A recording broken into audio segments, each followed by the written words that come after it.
Sveiki, Harijs! Ļoti interesanti, kā pēdējā Domburšovā kāda diskusijas dalībniece skaidroja jauno zāļu cenu reformu. Skatāmies video.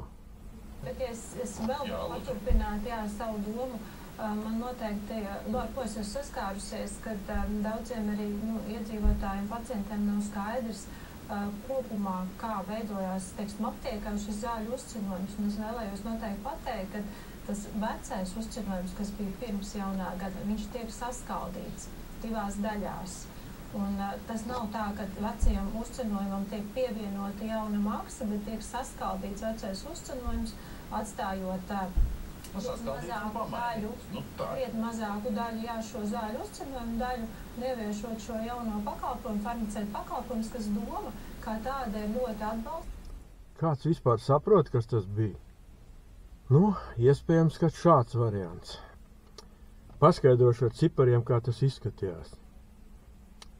Zāles maksā, piemēram, €1,20, kur 1 eiro zāļu ražotāja cena 20 centi uzcenojums. Tagad mēs sadalījām šādi. 1 eiro zāļu ražotāja cena, 10 centu uzcenojums, 10 centu farmaceitu maksas. Tagad zāles maksā €1,10. Maksā taču zāles lētāk, vai ne? Par 0,75 eiro mēs vispār nerunājam. Ierasts risinājums, kā politiķi pasniedz lietas. Varbūt tādā pašā veidā arī samazinās pārtikas cenas. Šī metode jau šad tad agrāk ir pielietot algu palielināšanai. Pieliek dažus eiro algai, noņem kādas piemaksas, finālā saņem mazāk, bet stāsta, ka algas taču palielinātas.